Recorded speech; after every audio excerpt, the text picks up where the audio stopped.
ಪೊಯ್ಯೆ ಜುಮಾದಿ ಬಂಟ ಪರಿವಾರ ದೈವಸ್ಥಾನದಲ್ಲಿ ವಾರ್ಷಿಕೋತ್ಸವ ಸಂಪನ್ನ.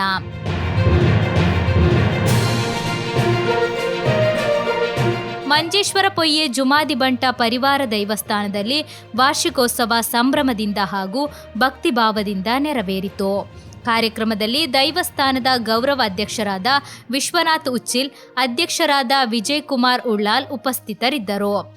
ಮಾಡ ಕ್ಷೇತ್ರದ ಅಣ್ಣ ದೈವದ ಪಾತ್ರಿ ರಾಜ ಬೆಲ್ಚಪ್ಪಾಡ, ನಾರಾಯಣ ಗುರಿಕಾರ, ಮಾಧವ ಮಾಡ, ಉಳ್ಳಾಲ ಶ್ರೀ ಭಗವತಿ ಕ್ಷೇತ್ರದ ನಿಖಿಲ್ ಗುರಿಕಾರ, ವಸಂತ ಉಚ್ಚಿಲ್, ಗಣೇಶ್ ಪಾವೂರು, ಹರೀಶ್ ಬೆಂಗಳೂರು, ಗಂಗಾಧರ ಮಂಗಳೂರು, ಪದ್ಮನಾಭ ಪೊಯ್ಯೆ, ಸೀತಾರಾಮ ಮಜಿಬೈಲ್, ಯಶವಂತ ಉಚ್ಚಿಲ್, ರಾಘವ ಕಣ್ಣೀರ್ ತೋಟ ಸೇರಿದಂತೆ ಹಲವರು ಭಾಗವಹಿಸಿದರು. ಇದಲ್ಲದೆ ತರವಾಡಿನ ಕುಟುಂಬದ ಸದಸ್ಯರು ಹಾಗೂ ಭಕ್ತರು ಹೆಚ್ಚಿನ ಸಂಖ್ಯೆಯಲ್ಲಿ ಪಾಲ್ಗೊಂಡು ಜಾತ್ರೆಯ ಯಶಸ್ಸಿಗೆ ಕೈಜೋಡಿಸಿದರು.